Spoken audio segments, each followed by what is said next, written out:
Assalamualaikum warahmatullahi wabarakatuh.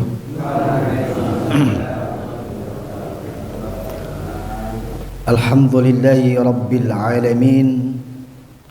Alhamdulillahilladzi an'amana bi ni'matil iman wal islam wa alhamana bi hidayatil wijdan.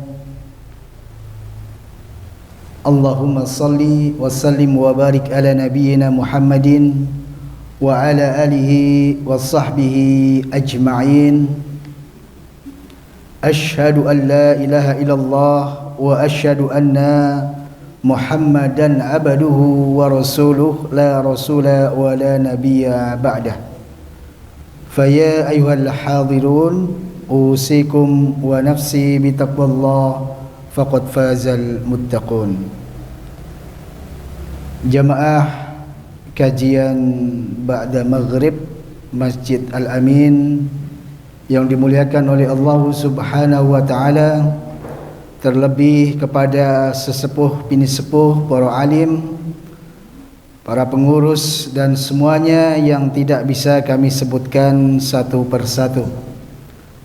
Alhamdulillah rabbil alamin, pada kesempatan malam hari ini kembali kami bisa hadir, kembali kami bisa sowan di hadapan panjenengan semuanya. Mudah-mudahan tidak bosen nggih. Kados nembe kalau wingi nggih Pak nggih. Kok wis muncul iki meneh. Kiye meneh. Nggih, mudah-mudahan tidak bosan. Jadi kalau misalnya ada sebuah kebosanan, kita bisa berpatokan dengan sebuah maqalah, sebuah mahfudhat, kata mutiara Arab ya. Di sana dikatakan ungdur maqala wala tangdur man qala. Lihatlah apa yang disampaikan, lihatlah apa yang dibicarakan, yang dalam hal ini adalah sesuatu kebaikan. Wala tangdur man qala, dan tidak usah melihat, jangan menghiraukan siapa yang berbicara. Jadi apa yang disampaikan seandainya bagus, silahkan bisa dicerna, bisa diterima ya. Tidak harus kemudian melihat yang berbicara. Artinya sambil ngantuk mboten apa Pak. Ibu-ibu bapak sambil ngantuk mboten napa-napa. Kemudian selawat dan salam semoga senantiasa tercurahkan kepada baginda junjungan kita Rasulullah Muhammad sallallahu alaihi wasallam, yang senantiasa kita nantikan syafaatnya di yaumul kiamah dan kita ikuti sunnah beliau. Mohon maaf malam hari ini mungkin ada sedikit diwarnai dengan batuk-batuk ya, karena saya sedang sedikit batuk. Bapak juga mungkin ada yang batuk waktu orang mari-mari, karena kayaknya memang lagi musim apa ya, pancaroba, peralihan, atau ya yang jelas lagi musim hujan seperti ini. Ada istilahnya itu rentan orang itu terkena flu, pilek, batuk dan seterusnya. Tapi karena tadi Ustadz Malik sudah memberikan amanat kepada kami ya, kalau beliau bilang antum ini dai kondang, waduh, tetapi dai kondangnya itu bukan kondang terkenal Pak, kondangnya itu nek dikon langsung dang. Ini bismillah seperti biasa. Karena juga beliau ini tadi setelah ini langsung ke Paraan di daerah Grogol, ada kajian di sana juga. Baik Bapak dan Ibu yang dimuliakan oleh Allah Subhanahu wa taala, pada kesempatan malam hari ini insyaallah nanti kita akan menyampaikan berkaitan dengan sebuah tema. Ini saya cocokkan dengan sebuah momentum yang sebentar lagi kita akan menjumpainya, yaitu sebentar lagi kita akan memperingati Hari Ibu. Nah, ibu-ibu preso mboten palang mboten preso. Tanggal pinten, Bu? Tanggal 22. Ada sebenarnya Hari Bapak. Ning jarang niki. Hari Ayah, Hari Bapak niku kalau nggak salah tanggal 12 November. Tetapi yang terkenal yang sudah sering kita dengar adalah Hari Ibu, ya. Bapak dan Ibu yang dimuliakan oleh Allah Subhanahu wa taala. Saya awali dengan sebuah sabda Rasulullah sallallahu alaihi wasallam yang termaktub dalam kitab Adabul Mufrad, yaitu babu biril abi, ya, yaitu bab berbuat baik kepada bapak.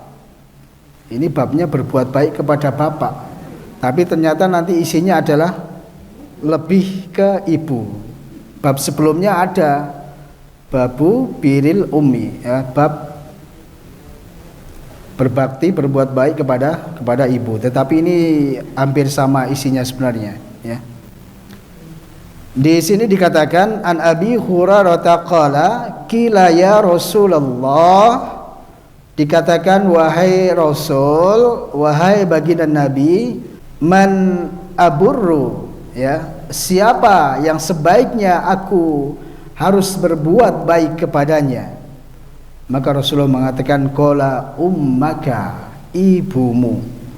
Qala thumma man, kemudian siapa lagi ya Rasul? Ya, qala ummaka, ibumu. Ini sudah sering kita mendengarkannya. Qala thumma man, kemudian dikatakan siapa lagi wahai Rasul? Qala ummaka, ibumu. Sampai berapa kali, Bu? 3 kali, ya. Qala thumma man, qala abaka.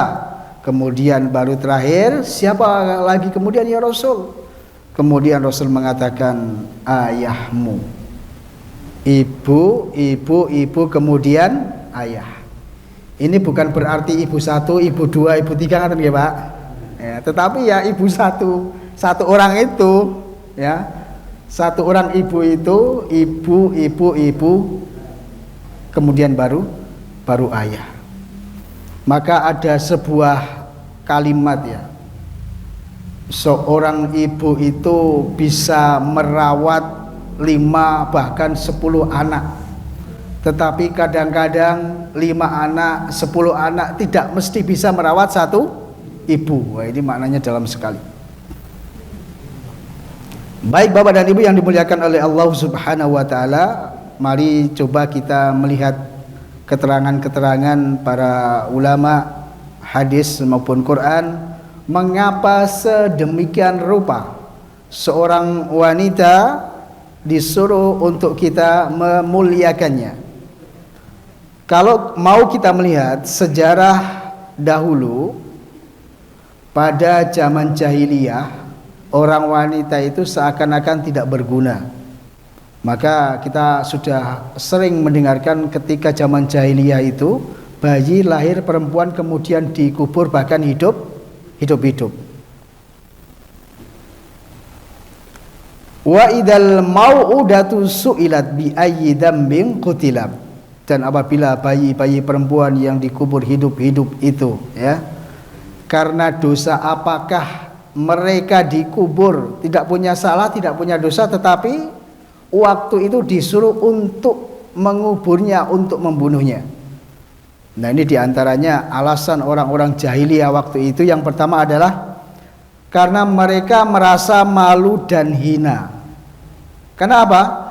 Karena dianggap bahwa anak perempuan itu fisiknya lemah, fisiknya rentan, ya, sehingga tidak bisa diandalkan. Kemudian yang kedua, karena takut miskin. Mereka menganggap bahwa orang perempuan itu tidak bisa berkontribusi, tidak bisa mencari ma'isyah, tidak bisa mencari pekerjaan, tidak bisa mencari fulus untuk membantu keluarganya. Itu yang kedua. Kemudian yang ketiga adalah kekhawatiran ketika perang kemudian akan menjadi tawanan. Jadi ketika terjadinya sebuah peperangan, ketika suatu kelompok atau suku itu kalah, biasanya kemudian mereka akan mengambil anak-anak perempuan dan jadikan apa? Dijadikan tawanan atau budak. Nah, ini menjadi sebuah malu yang sangat besar bagi sebuah suku itu. Maka kemudian yang mereka lakukan seperti itu, ketika mempunyai anak perempuan mereka tidak menyukainya. Ada 3 hal itu paling tidak. Maka kemudian dengan datangnya Islam, dengan datangnya Rasulullah Shallallahu Alaihi Wasallam, kemudian derajat wanita ini dinaikkan dengan setinggi-tingginya. Tidak hanya kemudian dilarang membunuh kaum wanita, tetapi derajat kaum wanita itu dinaikkan, ditinggikan derajatnya. Salah satu di antaranya hadis, la yakunu li ahadikum salasu banatin au salasu akhwatin fayuhsinu ilaihinna illa dakhalal jannah. Tidaklah salah seorang di antara kalian, tidaklah salah seorang dari kalian memiliki 3 anak perempuan atau bahkan lebih, atau 3 saudara perempuan, ya, atau 3 saudara perempuan, lalu ia berbuat baik kepadanya, mendidiknya, kemudian memeliharanya sehingga tumbuh menjadi anak-anak yang solihah, melainkan ia pasti masuk surga. Nah, itu ketika sebelumnya perempuan dibunuh, maka ketika datangnya Islam, Rasul mengatakan, tidaklah seorang di antara kalian memiliki 3 anak perempuan atau 3 saudara perempuan, lalu ia berbuat baik kepadanya, kepada mereka, dididiknya sehingga mereka menjadi anak-anak yang solihah, maka pasti ia akan masuk surga. Ini janji Rasul, janji Allah melalui Rasul, ini luar biasa. Bapak dan Ibu yang dimuliakan oleh Allah Subhanahu wa taala, ada juga dalam riwayat lain ini ada 2 anak perempuan. Nah, ini hikmahnya apa? Hikmahnya adalah ketika kita diberikan anugerah anak perempuan, baik 1, 2, 3 atau lebih, nah, ini adalah sebuah anugerah, bukan sebuah musibah. Mungkin Bapak dan Ibu ada yang punya putra cewek semuanya, putri semua, wonten-wonten Bu? Mungkin ada ya. Biasanya ada. Saya punya teman itu punya anak 2 putri. Terus wah, njajal bisa meneh ya. Ya kan?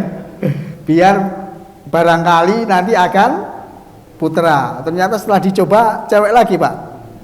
Ya. Dicoba lagi, tidak menyerah, jangan menyerah, tetap semangat. Sampai 5 tetap cewek semua. Nah, ini rezeki ya. Jadi tidak usah khawatir, karena nanti suatu ketika sudah dewasa, sudah mendapatkan jodoh, ya nanti akan mendapatkan cowok, akan mendapatkan seorang pria, ya nanti akan komplit dengan sendirinya insya Allah. Bapak dan Ibu yang dimuliakan oleh Allah Subhanahu wa taala, ada banyak hal yang ada banyak hal yang berkaitan atau alasan-alasan mengapa wanita ini kemudian dimuliakan oleh Allah Subhanahu wa taala. Barangkali nanti beberapa hal yang bisa kami sampaikan menyesuaikan waktu. Di antaranya yang pertama adalah wanita solihah ini akan menjadi perhiasan dunia yang paling indah. Rasul mengatakan ad-dunya mata'un wa khairu mata'iha. Dalam riwayat lain wa khairu mata'id dunya al-mar'atu as-salihah. Dunia adalah perhiasan dan sebaik-baik perhiasan dunia adalah istri yang solihah. Jadi seorang perempuan ini ketika menjadi orang-orang yang solihah, Bu, akan diangkat ya menjadi perhiasan dunia yang terbaik.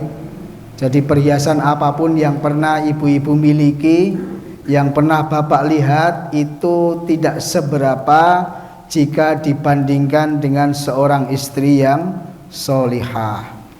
Meskipun untuk menjadi wanita yang solihah ini tentunya tidak mudah, banyak gangguan, banyak cobaan, dan itu memang harus dilaluinya. Ada di antara orang mungkin mengatakan seperti ini, karena salah satu indikator menjadi orang yang solihah itu adalah menutup auratnya. Ini adalah indikasinya, indikatornya. Tapi ada orang yang kemudian membantahnya. Lah nek kudungan, jilbaban, bahkan mungkin cadaran ning akhlaknya tidak baik, bagaimana? Apa lebih baik sing penting ora usah cadaran, ora semua kudungan, ning akhlaknya apik? Pripun iki? Bapak dan Ibu, itu tidak bisa ditawar, ya. Jadi itu sudah menjadi sebuah SK, gampangannya kan, sebuah keputusan, sebuah kewajiban bagi seorang perempuan untuk menutup auratnya. Itu istilahnya itu ya gerbang pertama, atau mungkin bisa dikatakan tiketnya. Nah setelah itu harapannya juga pastinya menjadi lebih baik. Seandainya kok tidak sesuai harapan, ya kan, ini juga nanti pasti akan dipertimbangkan. Semuanya itu pasti akan dipertimbangkan, ya. Jangan kemudian sing penting alake apik, sing penting sholat, sing penting poso, ora kudungan rapopo, wong oke wong kudungan ning akhlake elek. Tidak bisa seperti itu, ya. Ayyuhal hadirun a'azani Allah wa iyyakum ajmain. Itu yang pertama adalah wanita yang solihah. Kemudian yang kedua, kenapa kemudian wanita dimuliakan? Karena wanita itu adalah karunia, bukan musibah. Kita sebagai seorang laki-laki yang kebanyakan ini sudah berkeluarga, mendapatkan seorang istri perempuan itu adalah anugerah. Bisa menenteramkan hati kita, bisa menenteramkan kehidupan rumah tangga. Maka kalau ada istilah kemuliaan wanita, nek napa niku kalimat awalnya kan kemuliaan, kemul wanita. Wanita itu sebagai kemul, sebagai penghangat bagi suaminya dan juga bagi anaknya, ya. Bahkan dalam sebuah hadis, bukan hadis, ini adalah sebuah bait syair yang terkenal yang disampaikan oleh penyair Mesir yaitu Hafidz Ibrahim. Beliau pernah mengatakan, al-ummu madrasatun, seorang perempuan itu adalah sekolahan. Idza a'datta sa'ban thayyibal a'raq. Ibu adalah madrasah, sekolah pertama bagi anak-anaknya. Jika engkau persiapkan ia dengan baik dan benar, maka sama halnya engkau telah mempersiapkan bangsa yang baik, pangkal pokoknya. Jadi salah satu pendidikan yang paling utama pertama adalah bagi pada seorang perempuan, seorang ibu. Maka ada kebiasaan di Jepang itu, Pak. Seorang wanita itu sekolah dari SD, SMP, SMA, sarjana, S2, S3, doktor bahkan. tetapi kebanyakan mereka itu tidak mesti kemudian mereka itu bekerja di sebuah perusahaan, pabrik, pegawai negara dan seterusnya. Tetapi mereka gunakan ilmunya itu untuk mendidik anak-anaknya. Jadi ketika anaknya itu ada PR matematika, gampangannya kan, ada PR biologi dan seterusnya, ibunya itu bisa menjawab. Tetapi kadang-kadang di lingkungan kita di Indonesia ini masih jarang ya. Rata-rata orang yang berpendidikan tinggi itu biasanya mengejar pekerjaan. Tetapi ketika anaknya bertanya, "Bu, onten PR niki pripun?" "Aku no takon Mbah Google wae." Ya kan? Takon Mbah Google. Sekarang ada yang lebih canggih lagi napa, Pak? AI. Kita tanya apa saja di sini pasti ada jawabannya. Ya. Kalau orang Jepang seperti itu, sebetulnya dari hal tersebut bisa menjadi sebuah percontohan bagi orang Islam ketika menempuh pendidikan sampai perguruan tinggi pun tidak mesti harus menjadi pegawai, tetapi untuk bekal menjadi seorang guru bagi anaknya. Nah, begitu banyaknya kelebihan wanita sebagai karunia. Salah satu diantaranya tadi sebagai madrasah pertama, madrasah terbesar bagi anak-anaknya. Kemudian yang kedua, ini kita melihat dari realita, dari realita yang ada di sekitar kita, bahwa seorang wanita itu dikatakan multitasking.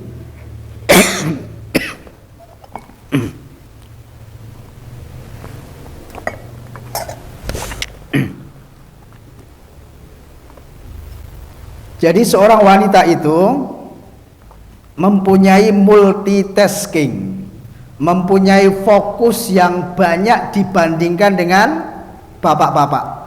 Ini mau diakui dan tidak, realitanya seperti itu, Pak. Sampai sini kira-kira sudah bisa membayangkan ya. Nah, orang perempuan itu mereka lebih fokus walaupun dalam satu waktu dengan beberapa pekerjaan. Misalnya ibu-ibu di dapur sedang menggoreng telur, ya Bu nggih, contoh gambil mawon. Telurnya digoreng sambil nyuci, nggih mboten Bu? Menghidupkan kompor, menghidupkan mesin cuci, jalan semuanya. Telurnya dibalik, pakaiannya dibalik, mboten kleru ya. Semuanya tetap bisa berjalan. Kemudian tambah lagi sambil nyapu misalnya, itu bisa dilalui karena waktunya mepet. Waduh, ngeri seberapa jam, harus ngantar anaknya, harus nyuci, harus masak, bisa dilakukan dalam satu waktu. Bahkan kadang-kadang secara mendadak ada telepon, ya diangkat telepon itu bisa sambil kerja. Halo, assalamualaikum, pripun Bu? Sekedap dereng kurotan fer. Nah, niki nembe merampungkan pekerjaan, misalnya seperti itu. Tetapi kadang-kadang seorang laki-laki itu tidak bisa banyak fokus. Kalau sudah fokus nyuwun sewu HP misalnya ngaten niki, atau nonton TV, kemudian dipanggil ibunya, Pak, kadang-kadang mboten nyaut. Nyuwun sewu kadang-kadang ngaten nggih Pak nggih. Ya, nanti kalau sudah dideketin, sudah diingaten niki, Pak, pripun to? Apa to? Nah, kadang-kadang Bapak seperti itu. Ya, memang itu mungkin sudah bawaan dari sananya. Maka dikatakan seorang wanita itu mempunyai fokus yang lebih banyak, atau dalam bahasa kerennya adalah multitasking. Yang kedua, wanita itu mempunyai the language gen, atau gen kemampuan berbicara lebih banyak dalam otaknya dibandingkan dengan seorang laki-laki. Maka dalam sebuah buku yang berjudul The Female Brain, otak wanita, ya, ada seorang penulis buku mengatakan, mengklaim bahwa wanita itu dalam sehari bisa mengeluarkan kata-kata lebih dari 20.000 kata, sedangkan pria hanya mengeluarkan sekitar 7.000 kata. Wah, mboten setengah Pak. Nggih. Maka tidak heran bagi seorang wanita itu nyuwun sewu cerewet, ya. Ceramah di mana-mana. Pagi hari sudah ceramah, siang ceramah, nanti sore ceramah lagi, ya kan? Nah, itulah wanita. Kira-kira seperti niki mboten Pak? Sami. Napa benten? Sami, Masya Allah. Mboten napa-napa nggih. Kita anggap seorang wanita yang cerewet itu seperti lebah, seperti tawon. Umbreng wang ning wonten niki menghasilkan ya kan. Jadi yang kita lihat jangan dilihat dari sisi kekurangan, tetapi ada kenikmatannya yang lain. Kemudian dikatakan juga bahwa wanita itu sebagai ras terkuat di dunia. Wah, ini bahasa sekarang mungkin ya. Ini maksudnya begini, wanita itu secara kesehatan memiliki 2 kromosom atau 2 kromosom itu seperti perlindungan ganda. Ini kalau dokter mungkin bisa menjelaskan lebih jelas lagi. Artinya wanita itu ternyata lebih kuat ketika sakit gitu kan. Maka secara realnya banyak orang-orang wanita di dunia ini umurnya lebih panjang dibanding dengan pria. Ya. Bapak dan Ibu yang dimuliakan oleh Allah Subhanahu wa taala, itu diantara kalau kita mau melihat, oh ternyata anugerah wanita itu kelebihannya seperti itu, maka wanita itu merupakan sebuah anugerah, bukan musibah. Kemudian yang ketiga,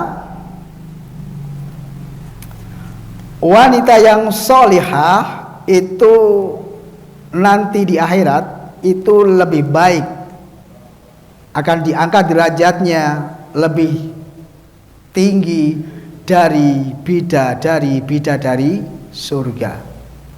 Jadi kalau kemarin sempat kami singgung ya, kemarin sempat kami singgung bahwa ketika seorang laki-laki itu masuk ke dalam surga, nanti akan ditemani dengan bidadari surga. Itu bidadari yang Allah ciptakan di surga. Mereka tidak hidup di dunia. Nah, maka orang-orang wanita yang hidup di dunia kemudian meninggal, mereka solihah, mereka akan menjadi lebih baik dari bidadari surga. Maka dalam tafsir Al-Qurtubi dikatakan, inna nisa'ad dunya man dakhala minhunnal jannata fudilna ala hurin bima amilna fid dunya. Sesungguhnya wanita dunia yang masuk surga itu lebih unggul dibandingkan wanita surga disebabkan amal yang mereka kerjakan waktu di dunia. Karena apa? Karena wanita di dunia itu mereka berjuang ngopeni anak, berjuang ngopeni suaminya, bahkan membantu suaminya mencari ma'isyah, kemudian berjuang untuk menegakkan syariat, memakai hijab ya, dan seterusnya. Ini mereka itu berjuang. Sedangkan bidadari surga mereka tidak berjuang, mereka hanya diciptakan di akhirat saja. Maka wanita dunia yang soleha ini derajatnya lebih tinggi daripada bidadari surga. Jadi dalam kitab Hadil Arwah ila Biladil Afrah, Ibnu Qayyim Al-Jauziyah menggambarkan seperti ini. Kelak suatu ketika seorang laki-laki yang soleh masuk ke dalam surga, masuk surga, kemudian nanti akan dikelilingi bidadari surga. Pripun Bu, cemburu mboten? Bapak akan dikelilingi dengan bidadari surga. Dikatakan minimal 2. Ya, minimal 2. Jadi banyak nanti. Ada yang nyun sewu mijeti, misalnya ngipasi, menyediakan makanan dan seterusnya. Nah, ketika seperti itu, kemudian lewatlah seorang wanita yang cantik luar biasa. Ya, ketika seorang laki-laki tadi sudah dikelilingi bidadari surga, maka muncullah seorang wanita yang cantiknya luar biasa. Semuanya terpana kepada wanita itu, beralih pandangannya ke wanita itu. Maka dikatakan, siapakah wanita itu? Ya, maka kemudian dijelaskan, wanita itu adalah istrimu ketika di dunia. Maka dia akan diangkat menjadi ratu bidadari surga. Maka dijelaskan lebih lanjut, ketika seorang laki-laki itu sudah mendapatkan ratu bidadari surga, tentunya dia tidak akan memalingkan wajahnya, alias sudah cukup dengan satu wanita itu, yaitu istrinya ketika dulu di dunia. Nah, itulah gambaran derajat seorang wanita solihah ketika di akhirat akan diangkat menjadi bidadari surga. Kemudian yang berikutnya, wanita hamil, yang ketiga nih ya, wanita hamil dan melahirkan itu setara dengan jihad fisabilillah. Ini luar biasa. Dikatakan dalam sebuah hadis, asy-syahadatu sab'un siwa qatli fi sabilillah. Mati syahid ada 7 selain terbunuh di jalan Allah. Yang pertama adalah orang yang mati karena ta'un syahid. Kedua, wal ghariqu syahid, orang yang mati tenggelam, itu mereka syahid. Wa sahibu datil janbi syahid, orang yang mati karena ada luka parah di dalam perutnya juga syahid. Wal mabtun syahid, bahkan orang yang sakit perut kemudian meninggal, ini adalah syahid. Wa sahibul harik syahid, orang yang mati terbakar, mereka syahid. Nah, kemudian ini kaitannya dengan tema kita, yaitu walladzi yamutu tahtal hadmi syahid, orang yang mati karena tertimpa benda keras, mereka syahid. Nah, ini yang terakhir ini. Wal mar'atu tamutu bi jum'in syahid, dan wanita yang meninggal sementara ada janin dalam kandungannya, mereka ini adalah orang-orang yang syahid. Maka perjuangan seorang wanita ketika hamil sampai melahirkan ini sungguh luar biasa. Ibu-ibu merasakan dari setiap detik, setiap menit. Gimana Bu? Bagaimana repotnya hamil kemudian melahirkan. Perutnya semakin besar, mau tidur melumah kangelan. Gimana Bu? Kados nopo, kados kura-kura gitu. Mau mengkurup soyo angel, kados timbangan gitu. Mau miring nggih angel, akhirnya kan ya mung bolak-balik ngaten niku. Belum lagi nanti ketika melahirkan, baik itu normal maupun sesar, pasti semuanya juga resiko. Maka tidak sedikit yang kemudian ketika melahirkan bablas meninggal dunia. Ini dimuliakan oleh Allah Subhanahu wa taala seperti pahala orang yang berjihad. Sampun telas Pak? Dereng nggih? Dereng, sedikit malih. Pinten menit Pak? 5 menit? Oke. Saya akan cerita sedikit ya. Bapak Ibu mungkin punya cerita pengalaman yang menarik juga masing-masing ketika proses kelahiran anaknya. Maka saya cerita pengalaman saya sendiri saja. Dulu ketika istri saya hamil, perutnya besar Pak. Ayo hamil besar ya. Maksudnya itu ya besar, maksudnya nggak kecil, yang besar, kelihatan besar itu loh. Jadi tetangga-tetangga itu pada heran, Mbak kok wetenge gede temen, mbok di USG mungkin kembar kan gitu. Tapi ternyata setelah di USG enggak kembar, cuman satu ini, gitu kan.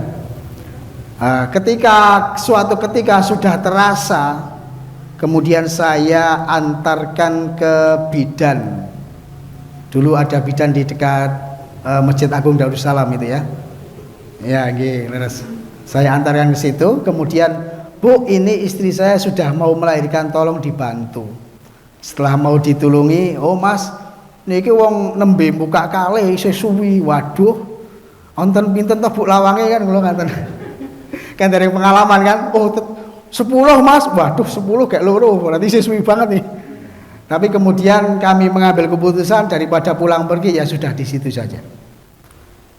Sampai malam itu terasa terus tapi nggak keluar-keluar, sampai saya direwangi kasarannya itu menangis berdoa tahajud ya kan. Orang metu-metu, maklum ya Pak, baru pertama kali kan belum pengalaman ya. Rasanya itu Masya Allah seperti itu. Sampai subuh, sampai waktu matahari terbit belum lahir juga. Akhirnya bidan itu bingung. Dia kemudian beliaunya ngebel bidan satu lagi untuk membantu bidan itu. Ternyata belum keluar juga, sampai didatangkan satu bidan lagi, kalau nggak salah 3 bidan dulu itu.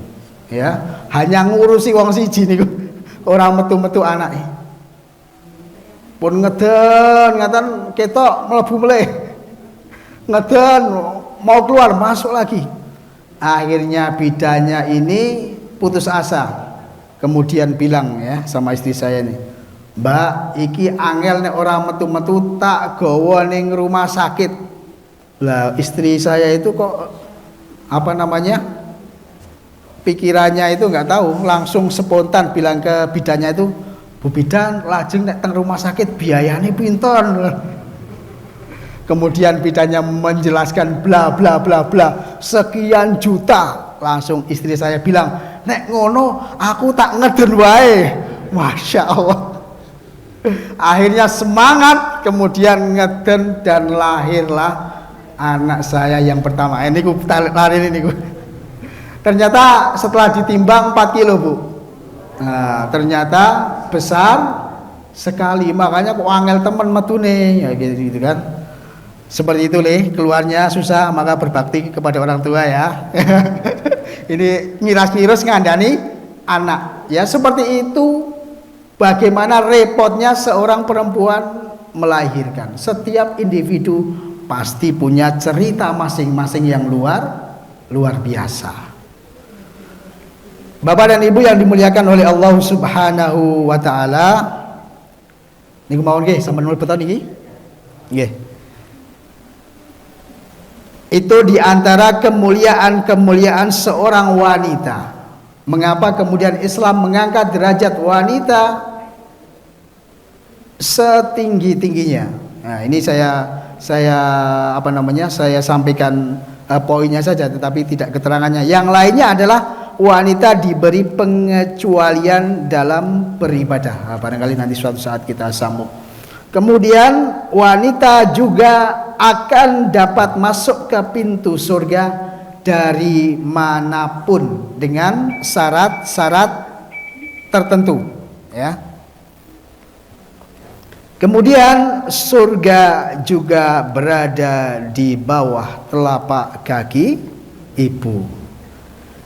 Hadirin jamaah yang dimuliakan oleh Allah Subhanahu wa taala, barangkali itu keterangan singkat yang bisa kami sampaikan pada malam hari ini berkaitan dengan kemuliaan wanita. Bagaimana kita memuliakan wanita, kita menghormati wanita. Ternyata wanita itu sudah diangkat derajatnya tinggi sekali oleh Allah Subhanahu wa taala, maka kemudian kita sudah sepatutnya menghormati atau juga kita memperlakukan wanita kita dengan sebaik-baiknya. Meskipun dalam rumah tangga yang namanya ada 1-2 permasalahan, ada satu keributan, tentunya pastinya akan ada. Tapi bagaimana kemudian kita berusaha untuk menetralisir atau untuk mengendalikan atau untuk menyelesaikan persoalan tersebut. Hadirin yang dimuliakan oleh Allah Subhanahu wa taala, barangkali itu yang bisa kami sampaikan pada kesempatan malam hari ini. Mari kita tutup bersama dengan baca tahmid. Alhamdulillahirabbil alamin. Subhanakallahumma wa bihamdika asyhadu an la ilaha illa anta astaghfiruka wa atubu ilaik. wa akhiru da'wana alhamdulillahi rabbil alamin. Wassalamu alaikum warahmatullahi wabarakatuh.